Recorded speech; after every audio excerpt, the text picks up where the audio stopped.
अनिल देसाई बोलतायत, थेट जाऊया. त्यांनी याचा काही रिप्लाय आतापर्यंत फाईल केलेला नाहीये. ह्याकडे या सगळ्या गोष्टी एकमेकांशी निगडीत आहेत, ज्याला या सगळ्या एकेका घटनेचा हा कास्केडिंग इफेक्ट ज्याला म्हणतात, तो एक प्रत्येक घटनेचा हा पुढच्या घटनेला लागून असं हे झालंय. आणि त्यामुळे हा लोकशाही समोरचा भारताच्या लोकशाही समोरचा हा एवढा घटनात्मक पेच प्रसंग उद्भवला. सर, एक वेगळा प्रश्न आहे. वेळ वाढून दिला जाऊ शकतो, कारण 7 दिवसाचा कोर्टाने वेळ वाढून दिला होता, तेव्हा त्यांनी रिप्लाय फाईल केलेला नाहीये. अध्यक्ष बदलले जरी असले तरीही त्यांनी केलेलं, त्यामुळे त्यांच्यावर नाही. आता ह्या सगळ्या ज्या घटना आहेत या स्टेल झालेल्या आहेत, कारण याच्यानंतर फार पुढे गेलेलं आहे. त्यामध्ये इलेक्शन कमिशनने त्यांचा निकाल दिलेला आहे.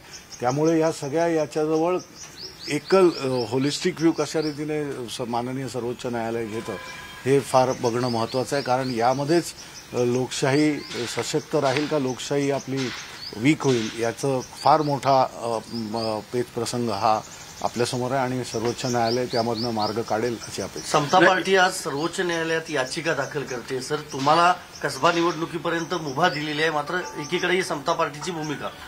समता पार्टी आता कशा रीतीने काय करताय, कोण त्याला खतपाणी घालतंय, काय आहे, ह्या गोष्टीमध्ये आपण बोलण्यामध्ये अर्थ नाहीये. बघा, सर्वोच्च न्यायालयाने आमचं धनुष्यबाण हे करून गोठवल्यानंतर आम्हाला मशाल चिन्ह दिलं. मशाल चिन्ह हे घेऊन आम्ही पोटनिवडणूक जिंकलो. मशाल घेऊन आम्ही पुढे जात आहोत. लोकशाहीच्या या मार्गक्रमणामध्ये असे जर रोडे कोण टाकत असेल आणि त्याला कायद्याद्वारे किंवा अशा प्रकारचं जर कुठच्या सरकार असतील किंवा इतर कोणी व्यक्ती असतील, प्रतिष्ठित असतील, शक्ती असेल, महाशक्ती असेल, यामधनं जर कसं खतपाणी घालून जर या लोकशाहीच्या मार्गांमध्ये जर अडथळे निर्माण करण्याचा प्रयत्न करत असेल तर हे कितपत लोकशाहीला योग्य आहे. आज ज्या समता पार्टीचं कारण सर्वोच्च इलेक्शन कमिशनने ज्या वेळेला मशाल चिन्ह आम्हाला प्रदान केलं त्यावेळेला समता पार्टी त्याचं एक्झिस्टन्स ती डिरेजिस्टर कधी झाली, डिरेकग्नाइज कधी झाली, ते त्यांचं सिंबल होतं ते फ्री कधी करण्यात आलं, कशा रीती याच्यावर संपूर्ण केसेस आहेत, संपूर्ण त्यांच्याजवळ दस्तावेज आहेत. आणि ते केल्यानंतर ठामपणे ज्यावेळेला हे चिन्ह आम्हाला दिलं त्या चिन्हावर पुन्हा एकदा कुठून तरी कोणतरी कृत्रिमरित्या अगदी त्याच्यामध्ये काही हे जीव नसलेल्या अशा प्रकारच्या गोष्टी करून कुठेतरी आव आणण्याचा प्रयत्न करत असेल तर मला वाटतं इलेक्शन कमिशन किंवा सुप्रीम कोर्ट या गोष्टी अगदी फेकून देईल. याचं कारण तिथं कुठचीच केस बनत नाही आहे. परंतु आज ज्या सगळ्या घटना अशा विचित्र किंवा ज्या वेगाने होत आहेत त्यामुळे आम्हाला स्वतःसमोर आमच्याजवळ एक प्रश्नचिन्ह आहे की या बाबतीमध्ये सुद्धा कोण काय करेल. त्यामुळे हे लोकांनी आता ठरवायचं आहे, लोकांसमोर आहे. कारण कुठचंही चिन्ह असलं तरी शेवटी मतदार या सगळ्या गोष्टींचा होणाऱ्या घडामोडींचा परामर्श घेत असतो, त्यांच्या समोर असतात, त्यांचा विचार असतो आणि त्यांना कळतं की कोण कशा प्रकारे या राजकारणामध्ये खेळतंय. सर, कपिल सिब्बल यांचा युक्तिवाद होता की विधिमंडळ पक्ष पेक्षा राजकीय पक्षच मोठा असतो अर्थात.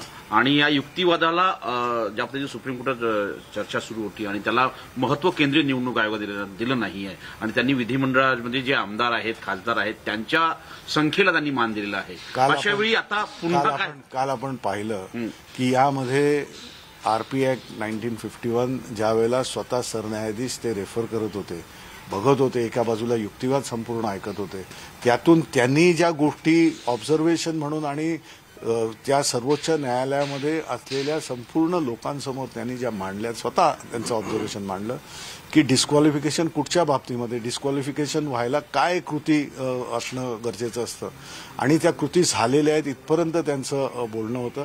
राजकीय पक्षाचं महत्त्व त्यांनी अधोरेखित केलं. राजकीय पक्ष व्हीप नेमतो, राजकीय पक्षाच्या अखत्यारीमध्ये या सगळ्या गोष्टी असतात. लेजिस्लेटिव्ह पार्टी हा त्या राजकीय पक्षाचा एक भाग असतो जो सभागृहामध्ये त्या राजकीय पक्षाला रिप्रेझेंट करत असतो, प्रतिनिधित्व त्याचं करत असतो. त्यामुळे राजकीय पक्षाचं जे महत्त्व आहे, राजकीय पक्षाचं जे या सगळ्या याच्यावरचं जे आधिपत्य आहे ते अधोरेखित केलंय काल सर्वोच्च न्यायालयातील सरन्यायाधीशांनी आणि स्वतः बाकी इतर न्यायाधीशांनी सुद्धा त्याबद्दलची टिप्पणी केली आहे, सगळ्यांसमोर आहे. थँक्यू. व्हीप संदर्भात नेमकी काय स्थिती आहे, कारण अध्यक्ष अजूनही म्हणतात की त्यांच्याकडे संपूर्ण सभागृहामध्ये 55 आमदार असलेली केवळ एकच शिवसेना आहे त्यांच्यासमोर. आज अध्यक्ष बघा, मी म्हटलं त्याप्रमाणे प्रत्येकजण कायद्याचं इंटरप्रिटेशन आणि असलेल्या गोष्टी या समोर ठेवून आपापलं एक जजमेंट करत असतो. त्याप्रमाणे अध्यक्ष जर त्याप्रमाणे करतील, परंतु सर्वोच्च न्यायालयासमोर काल सर्वोच्च न्यायालयाचे सरन्यायाधीश यांनी याचं एक कथन सुद्धा केलं. त्यांनी तो व्हीप स्वतः मराठीमध्ये सुद्धा वाचला की काय व्हीप होता, कशा रीतीने होता आणि राजकीय पक्षाचा अधिकार आहे व्हीप नेमण्याचा. लेजिस्लेटिव्ह पार्टीचं जे निवडून आलेले आहेत त्या निवडून आलेल्या सदस्यांना ती राजकीय पक्ष ज्यावेळेला तिकीट देतं, त्यांना चिन्ह देतं, त्यांची आयडिओलॉजी देते, फिलॉसॉफी देते, त्यांचा प्रचार करते आणि त्यांना निवडून आणते, त्यावेळेला त्या राजकीय पक्षाचा अधिकार असतो. आणि हे कन्व्हेन्शन म्हणा, हे कस्टम म्हणा, हे ट्रेन म्हणा किंवा ही कसंही तुम्ही बघा, आणि कायद्यामध्ये सुद्धा त्याचं हे आहे की राजकीय पक्ष व्हीप हे करत, राजकीय पक्षाचा लीडरशिप व्हीपचं हे करत असते. त्याप्रमाणे हा व्हीप जो नेमलेला आहे तो सलगपणे 21 जूनच्या घडामोडींपासून ते 3 तारखेपर्यंत ज्या वेळेला अध्यक्षांची निवड ह्याच्यामध्ये जी करण्यात आली तोपर्यंत, आणि अध्यक्ष झाल्यानंतर अध्यक्षांनी इन्कम्बंट अध्यक्षांनी रात्री तो व्हीप बदललेला आहे. पक्षाचा व्हीप जो शिवसेनेचा होता त्याच्यामध्ये बदल करण्याचा जे अवैध आहे हे आपण सर्वोच्च न्यायालयाच्या याच्यामध्ये त्यांच्या निदर्शनास आणून दिलेलं आहे. त्यावर निर्णय नक्कीच होईल. परंतु व्हीप हा पक्षाचं नेतृत्व नेमतं, पक्ष नेमतं, आणि तो व्हीप कायम सुनील प्रभू हे सलग 21 तारखेलाही होते आणि 3 तारखेपर्यंत 3 तारखेलाही होते. त्यामुळे त्यांचेच व्हीप याच्यामध्ये 17 मार्चला पुढची सुनावणी आहे आता या सगळ्या संदर्भात. तोपर्यंत तुम्हाला प्रोटेक्शन आहे, पण नंतरची स्थिती नेमकी काय असेल? नंतरची स्थिती ज्या पद्धतीनं या घडामोडी होतील, कारण वेळच यासाठी दिलेला आहे किंवा हा जो एक्सटेन्शन किंवा हा पिरियड जो दिलेला आहे याच्यासाठीच. यामध्ये बऱ्याचशा गोष्टी सबमिशनद्वारा ज्या येतील त्या याच्यावर त्यांचं निर्णय असेल, त्या याच्यावर त्यांचं सारखं त्यांचं ऑब्झर्वेशन ते करतील आणि मग याच्यामधनं लोकशाहीला साजेसा, भारताच्या लोकशाहीला साजेसा निर्णय ते करतील आणि न्याय मिळेल अशी अपेक्षा. धन्यवाद. तर राज्यातील सत्ता संघर्षावर सर्वोच्च न्यायालयामध्ये सुनावणी सुरू आहे आणि त्या संदर्भात अनिल देसाई यांनी वक्तव्य केलेलं आहे. गेल्या 2 दिवसांपासून सुप्रीम कोर्टात महाराष्ट्रातल्या सत्ता संघर्षावर सुनावणी सुरू आहे. काल झालेल्या दुसऱ्या दिवशी देखील ठाकरे गटाकडून ॲडव्होकेट कपिल सिब्बल यांनी युक्तिवाद केला. सिब्बल यांनी राजकीय पक्ष, विधिमंडळ पक्ष, मुख्य प्रतोद, पक्षातील बंडखोरी आणि तत्कालीन राज्यपालांच्या भूमिकेवर युक्तिवाद केला. तर आज महेश जेठमलानी आणि नीरज कौल हे एकनाथ शिंदे यांच्या गटासाठी युक्तिवाद करणार आहेत.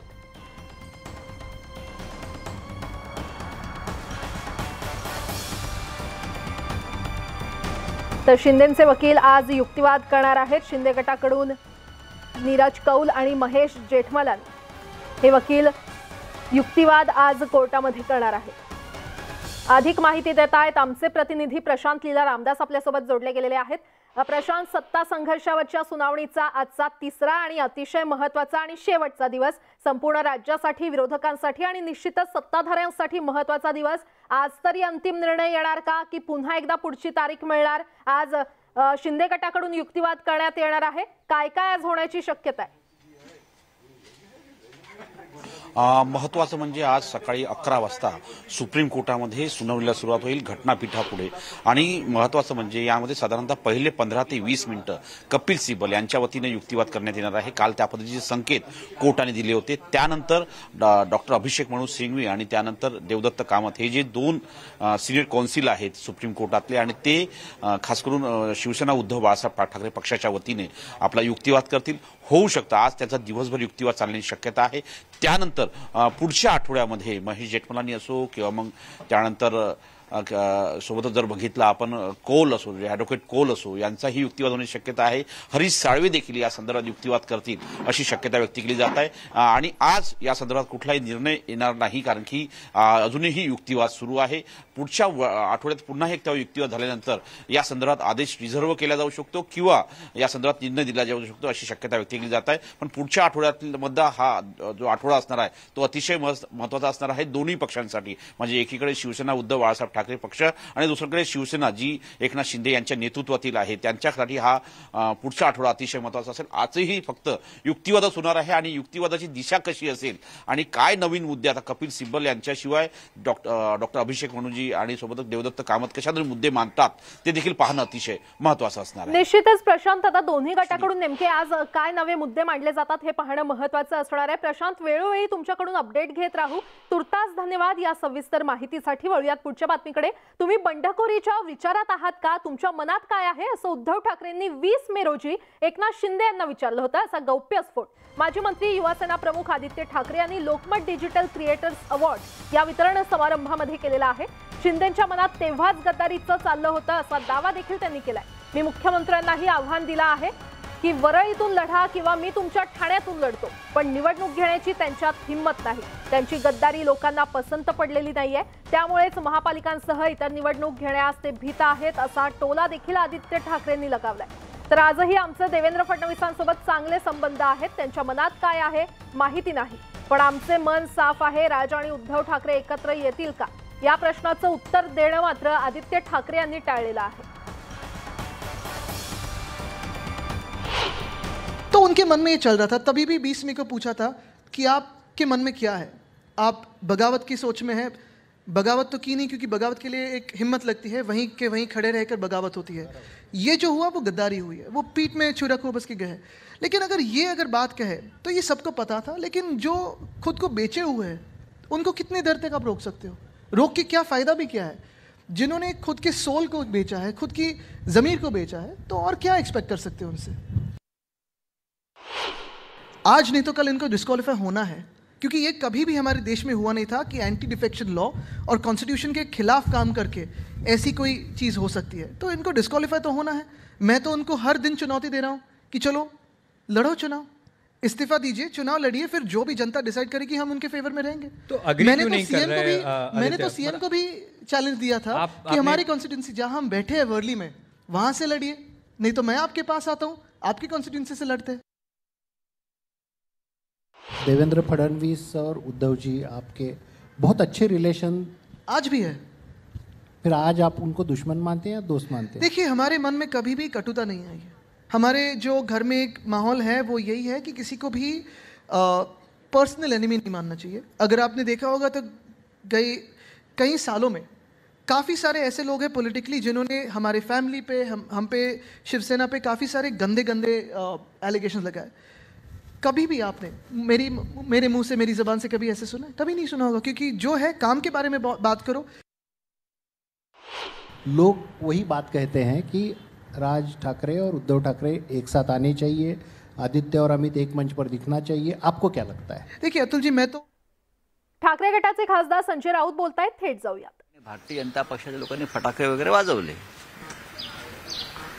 जणू काही भारतीय पाकिस्तान जगाच्या नकाशावरून नष्ट झाला. आम्हाला आनंद झाला, पण ज्या पद्धतीनं श्री जावेद अख्तर यांनी पाकिस्तानात जाऊन पाकिस्तानच्या तोंडावर पाकिस्तानची धुलाई केली, याला एक हिंमत लागते, याला एक धाडस लागते. आणि म्हणून भारतीय जनता पक्षानं, या देशातल्या सर्वच राजकीय पक्षांनी सुद्धा त्यांच्या हिमतीला दाद देऊन त्यांचं अभिनंदन करणं हे आपलं कर्तव्य असं मी मानतो. आम्ही केलं, आम्ही प्रत्यक्ष बोलूनही केलं आणि या सामन्याच्या माध्यमातून सुद्धा हा विषय आम्ही समोर आणला. जावेद अख्तर असतील किंवा अन्य कोणी असतील, ह्यांच्यावर भारतीय जनता पक्षानं सातत्यानं एका वेगळ्या पद्धतीनं टीका केली. ते जेव्हा परखड भूमिका मांडायला लागले अनेकदा, तेव्हा त्यांना पाकिस्तानात चालते व्हा किंवा ते देशद्रोही आहेत, कारण त्यांचा धर्म मुसलमान आहे. पण त्याच जावेद अख्तर यांनी एक साहित्यिक, लेखक, कवी म्हणून जाऊन लाहोरमध्ये फैज फेस्टिवलला त्यांना सुनावलं की आमच्या मुंबईवर, आमच्या देशावर हल्ले करणार, आज तुमच्याकडे खुलेआमपणे फिरतायत, हे बरोबर नाही. इथे बसून पाकिस्तानला सुकादम देणं ठीक आहे, होत आहे, पण तिकडे जाऊन बोलण्याची हिंमत दाखवणं, याला 56 इंचापेक्षा मोठी छाती आहे असं मी मानतो. सर, तुम्ही गृहमंत्री देवेंद्र फडणवीस यांना तुम्हाला धमकी संदर्भातलं पत्र लिहिलं होतं, तो विषय संपला. गोपीचंद पडळकरांनी अरे त्या कोणत्या विषय बघा, त्याच्यावरती जे आहे ते मी कळवलेलं आहे. ओके. त्याच्यावर ते नवीन काय बोलायचं आता? आणि काही वेळापूर्वीच असं ट्विट आलेलं आहे की शाही फेकीचा विषय ते म्हणाले होते आणि कोणाचं नाव त्यांच्या स्टेटमेंटमध्ये कोणाच्या? शिंदरकर मला माहित मध्ये असं आहे की शाही फेकीचा विषय होता. कहा है कि शरद पवार चाहते थे कि सरकार बने, लेकिन फडणवीस को मुख्यमंत्री नहीं बनाना चाहते थे. मुझे उस बारे में बात नहीं कर. आपली देखील चौकशी झाली सर. देखिए, जावेद अख्तर साहब के बारे में आज हम मेरे पार्टी ने और शिवसेना ने उनका खुले दिल से अभिनंदन किया है. उनकी हिम्मत को दाद दी. पाकिस्तान में जाकर जैसे हमारे बीजेपी के नेता, प्रधानमंत्री, रक्षा मंत्री बोलते हैं कि पाकिस्तान में घुस कर मारेंगे. बात तो अच्छी है, होना भी चाहिए, लेकिन जावेद अख्तर साहब ने पाकिस्तान में घुस कर मारा है और इसलिए पूरे देश ने उनके अभिनंदन का ठहराव करना चाहिए. प्रधानमंत्री ने उनका अभिनंदन करना चाहिए खुले दिल से, राष्ट्रपति ने भी करना चाहिए, रक्षा मंत्री ने, गृह मंत्री ने, सरसंघ चालक ने. जो हमारी मन की बात है तो वहां जाकर किसी ने जाकर उनके मुंह पर तमाचा मारना चाहिए. वो अगर जावेद अख्तर साहब ने किया है तो अख्तर साहब इस देश के लिए एक आइडल है, करना भी चाहिए. जब सर्जिकल स्ट्राइक जैसे प्रकार होते हैं तो बीजेपी के लोग यहाँ पटाखे फोड़ते हैं. तो ये भी यहाँ अख्तर साहब की जो बात वहाँ जाकर थी, उसके बाद यहाँ बीजेपी अगर पटाखे फोड़ती तो लगता था कि ये देशभक्ति का काम, और देशभक्ति को समर्थन मिला है अख्तर साहब के. लेकिन ठीक है. सर, तुमचे सहकारी मित्रपक्ष राष्ट्रवादी या पक्षातल्या नेत्यांचे बॅनर पाहायला मिळतात. जयंत पाटलांच्या वाढदिवसानिमित्त एक बॅनर पाहायला मिळाला, भावी मुख्यमंत्री जयंत पाटील, त्यानंतर अजित पवार. सर, प्रश्न पूर्ण काय? नाही, मला प्रश्न माहिती आहेत. सर, भाजपकडून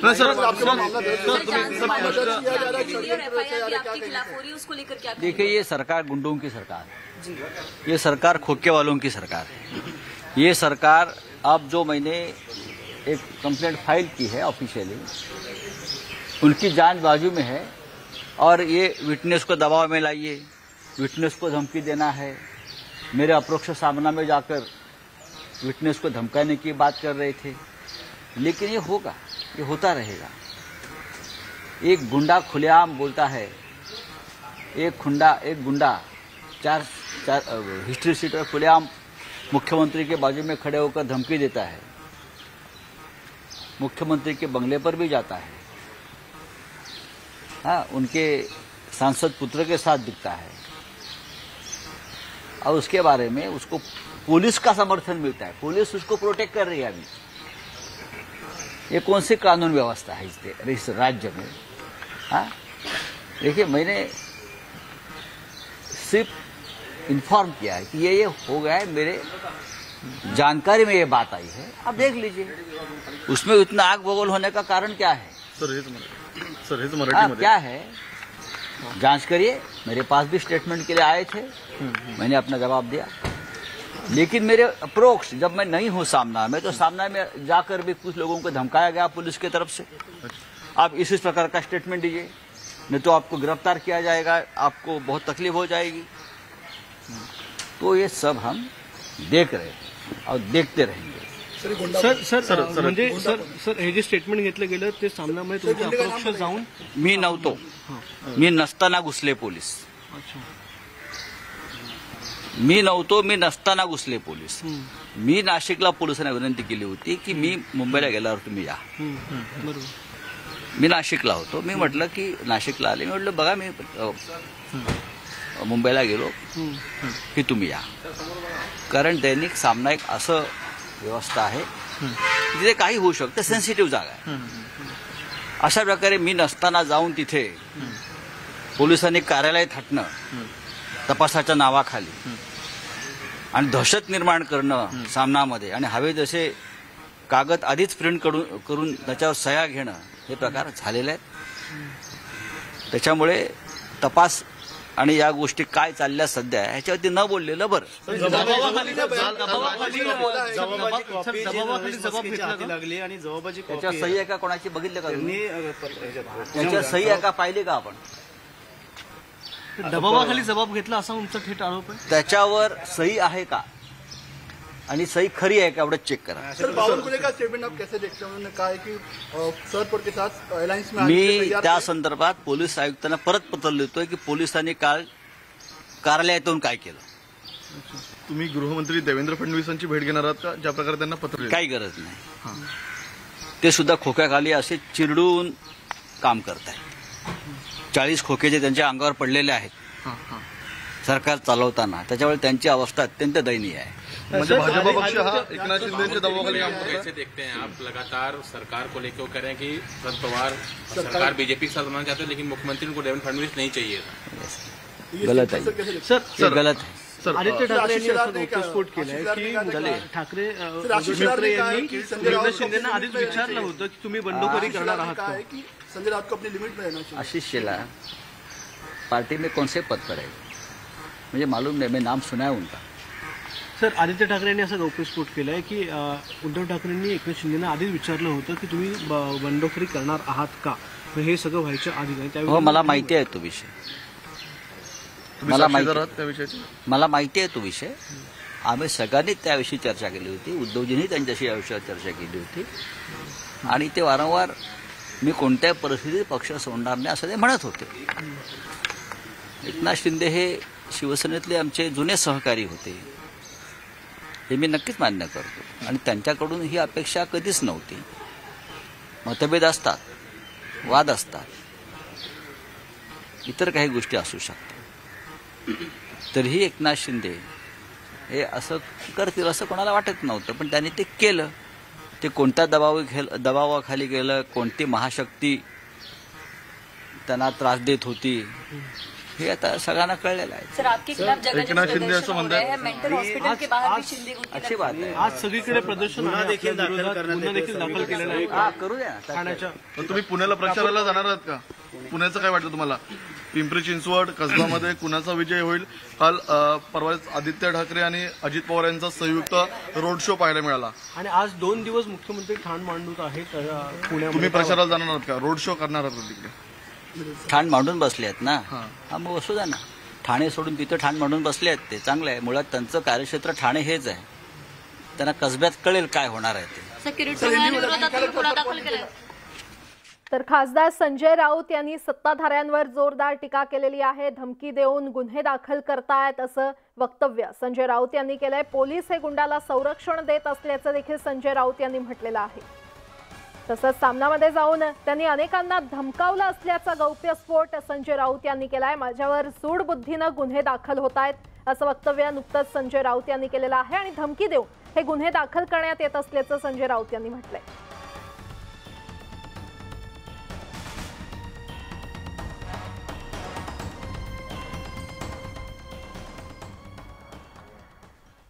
निवडणूक आयोगाचा निर्णय आमच्या बाजूने आल्यामुळे उद्धव ठाकरे आणि विरोधकांच्या पायाखालची वाळू सरकली असल्याचं वक्तव्य राज्याचे मुख्यमंत्री एकनाथ शिंदे यांनी केलेलं आहे. मी दिलेल्या गोष्टी कधी काढत नाही, त्यावर काही बोलणार नाही. मला बोलायला लावू नका. मी बोललो तर अनेकांची अडचण होईल असं वक्तव्य एकनाथ शिंदे यांनी केलंय. निवडणूक आयोगाने दिलेला जो निर्णय आहे म्हणजे शिवसेना आणि धनुष्यबाणाचं, त्याचं आम्ही स्वागत केलेलं आहे. विरोधी पक्षाने त्याला स्टे देण्यासाठी, स्थगिती देण्यासाठी याचिका दाखल केली होती सुप्रीम कोर्टामध्ये.